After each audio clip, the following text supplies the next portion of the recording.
We're live. Good afternoon, villagers. Hope you're having a good day. It is February 19th, 2020. I'm Arnie. You're watching Pepper Tree Villa, and this is the Daily Dose of Disney. I hope you're having a great day. I know it's actually been pretty good for me. I've been very busy working on a project here. I'm sure I can get this done by tomorrow morning and then get it off the ground so that we can actually get some progress on the project. So hello, Mike. Good to have you here. The Orlando guy, Monday night PTV Live, and then Tuesday or Thursday Disney Plus Movie Club. You know what? We are thinking about that, but let's see how it goes with the movie club. So let's see how it goes. Hello, Cynthia. Thank you for being there. And of course, Richard, Mr. Orlando, the Orlando guy. Thank you for being here. Let's see. It is, there's not much going on here. Hello, Dances with Goofy and Jeff, Only Passengers. Thank you for being here. Oh, goodness. Great. Love and hugs to Doug. Oh, Mike. So kind. Papers, scissors, and vacations. Oh, my. Welcome to the stream. Thank you for joining.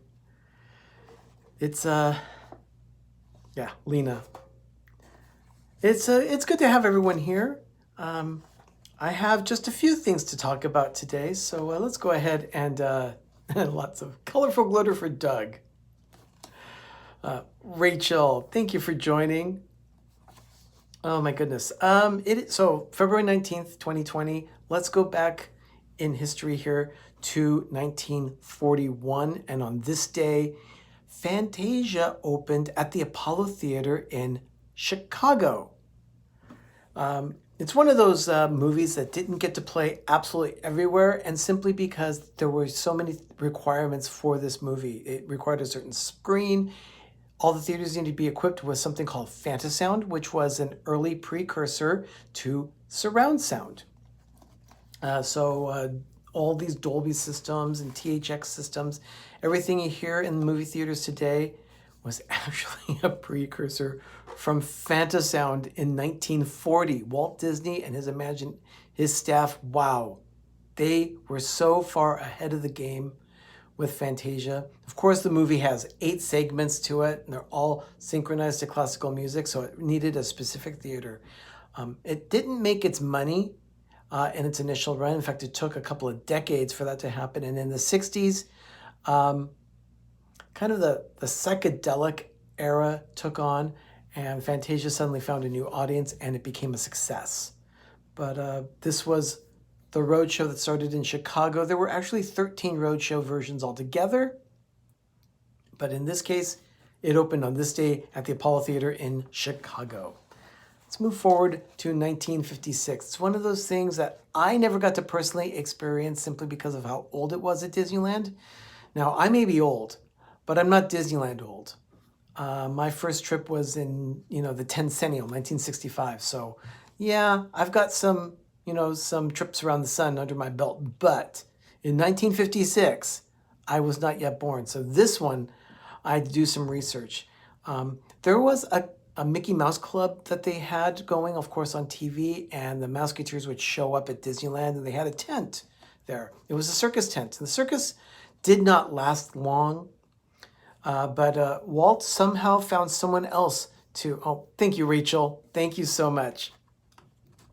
Walt found someone else to take care of an act in that circus tent. On this day in 1956, Keller's Jungle Killers opened. It was a circus act. It featured George Keller, who was a college professor turned lion tamer, who previously performed with the Ringling Brothers Barnum and Bailey Circus.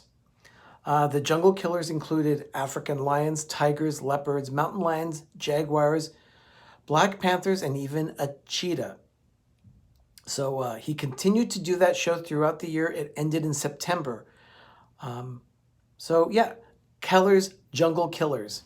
I cannot imagine an attraction at any Disney park, including the word killer now.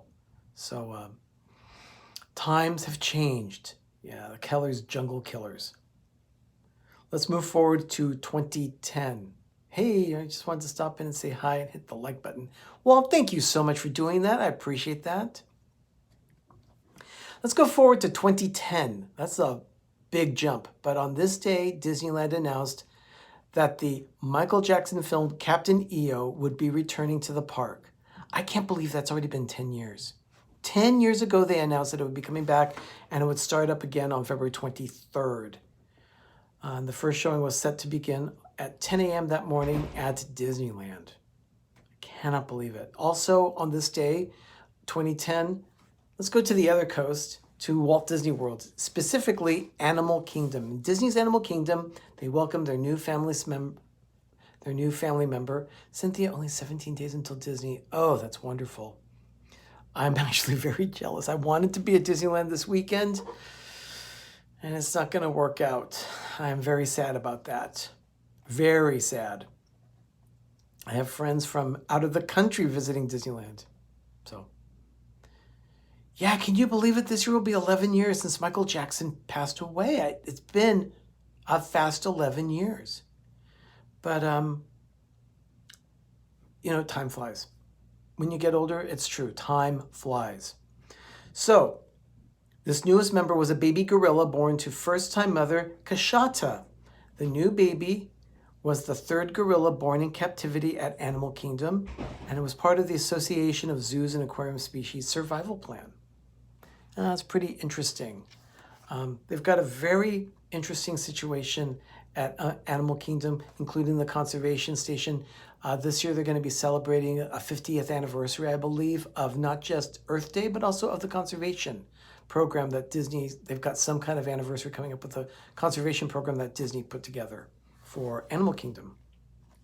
Maybe it wasn't just Animal Kingdom, maybe it was even before that, and Animal Kingdom was just a bonus on it. I've got to do a little bit more further research on that one, but the 50th anniversary of Earth Day is this year, so they're going to be celebrating that at Animal Kingdom coming up in April. Moderators, I see so many of you here today. Thank you so much for helping me out. I tell you, there have been moments when I've thought, that's a bit crunchy. I can't believe I just saw that, and you're right on top of it, and you deal with that situation for me, so thank you for what you do. Also, I'd like to thank Dean of theliveplace.com. Interesting that I'm thanking him because you'll be seeing him a little later today. I'll mention that in just a bit. Theliveplace.com has over 70, maybe even 80 channels now that are advertised for content that not necessarily just Disney, but also travel, cooking, things like that. You can get a full selection of friendly channels that you can then watch on right now. Every day there's something there, so check it out. Yeah, that's right, it is theliveplace.com. You'll see ours advertised on Mondays at 10 p.m. Eastern, 7 p.m. Pacific for PTV Live, because that's when we do it.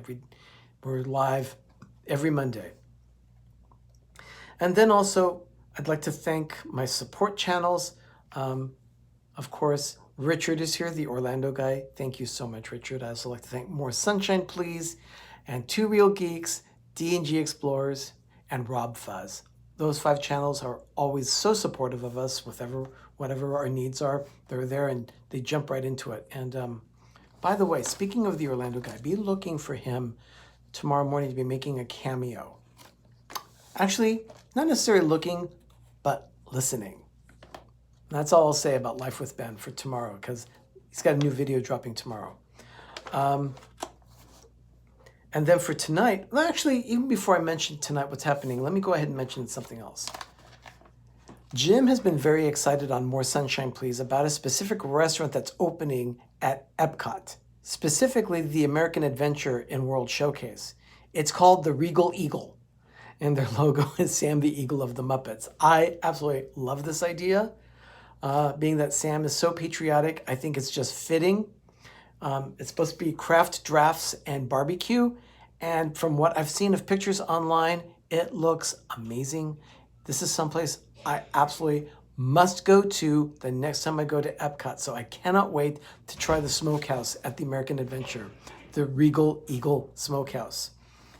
And then finally, The picture that I posted on Instagram and Twitter, and also the thumbnail for this, was of Mickey, and you saw what looked like purplish costumes and things. Those are new costumes that are going to be used in a new parade that's coming to Disneyland. It's called Magic Happens. And let me give you just a few stats about it. First of all, there's going to be a dining package available for it. Yeah, barbecue goodness, Richard. It sounds so good. I cannot wait to give it a try. 9 floats were designed that are going to be in this parade. 2 original songs, Magic Happens, and then also one for the grand finale that's been written specifically for the parade. There's also over 90 performers in this parade, including more than 2,000 characters that are going to be dancing in the parade. So Disney and Pixar costumes will be there. The costumes sound absolutely amazing and very expensive. Jordan Peterson is the show director, and he's put together quite a bit of parades for Disney. He's worked at the Walt Disney World Resort and Tokyo Resort for more than 18 parades, and this one is his baby this time. The creative director is David Duffy. He started his career, just like you, Mike, at Walt Disney World as a performer. This one, he was at the Hollywood Studios. But I'll tell you, it's going to be a lot. There is a Mickey Mouse float, one dedicated to Moana, Coco, Frozen 2, and then finally a grand finale. And it says the finale brings together a collection of iconic magical characters, including Genie, Aladdin, Tinkerbell, Peter Pan, Blue Fairy, Pinocchio, Fairy Godmother. These characters lead the way as more floats are introduced, each highlighting moments of magic that changed the characters' lives. It's going to be a Cinderella float, Sword in the Stone, The Princess and the Frog, Sleeping Beauty. These are all characters and scenes that are going to be part of that parade. So that looks like it's going to be pretty cool. Not quite sure about the music. Doug and I were not sold on it, so we'll have to see once we finally see the parade in person and hear the music and experience the spectacle. So I'm taking a wait and see on it, but Disneyland usually does, for the most part, they do good parades. There have been a couple of stinkers in the past. Light Magic comes to mind, but that was years ago. So we'll see what happens with this one. So anyway, tonight on the Disney YouTube network, the ones that are supporting our channel specifically, Disney Nerd Herders, they're going to be hosting Dean of the Life Place. That's going to be at 7 p.m. Doug, I want Cheez-Its. Yeah, we do need to do a video about how to make Cheez-Its, but it is the unofficial snack cracker of PTV Live, just like Diet Coke is the unofficial drink. So yeah, Doug, it is on the list of things to do, just like a shoe fly pie. We've got to do 2 versions of shoe fly pie for Pam of Pam's Fam. So that's definitely on the list as well. So that's at 7 p.m. Disney Nerd Herders. At 8 p.m., 2 opportunities, 2 different support channels from us, 2 different shows, 2 different experiences. D&G Explorers, they're going to be doing Disney Chat with Mouse Talk tonight. So don't miss that one. And if you have a second device, you can run 2 shows at once. So you can experience D&G Explorers and 2 Real Geeks.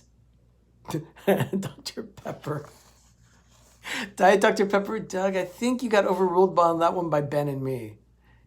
I mean, come on. Richard agrees with us of the Orlando guy. Diet Coke is nectar of the gods. So what can I say? So in this case, D&G Explorers are doing Disney Chat with Mouse Talk. And then 2 Real Geeks, it is time for a geek game night.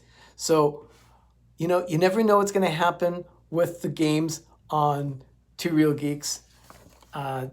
Jess has called Danny a cheater at times. It's going to be fun to watch that one. I'm going to be busy tonight with Doug on a project in our home. I'm also editing a video right now where Cynthia, I think she just mentioned that coffee is the official drink. Funny you should mention that. I'm actually working on a video about coffee, but you'll see what I mean about that when I drop that video. It's going to take a little editing to do, but it will be coming. So everyone, thank you so much for being here for this version of the Daily Dose on February 19th, 2020. Dances with Goopy will side with coffee.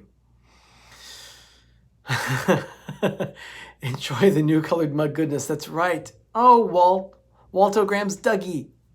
Good to have you here. I know you missed it. You can still catch that replay, though. It's going to be available.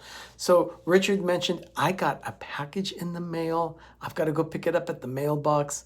I believe it is some mug goodness from the Orlando guy. So he's got some mugs that are on sale on his site as well. So check out our store. Also check out the store for the Orlando guy. So you'll get some great mug goodness at both places. You can get your I Want My PTV mug. And then, of course, you'll also get the Orlando guy with 4 colors to choose from right now. Anyway, everyone, thank you so much. And yes, Ben will be dropping a video tomorrow morning, Life with Ben, at 10 a.m. Eastern, 7 a.m. Pacific. And he'll be ready to respond to your, what Dr. Pepper should be consumed, packed with glorious sugar. Dougie, it's a good point. Sugar is good. It is good. So, everyone, thank you so much for being here for this version of the Daily Dose of Disney. I really appreciate all my villagers being here. And go out and watch those shows that I mentioned tonight. And everyone, have a magical evening and have a great, big, beautiful tomorrow. I'll see you tomorrow with another version of the Daily Dose of Disney. Bye, everyone.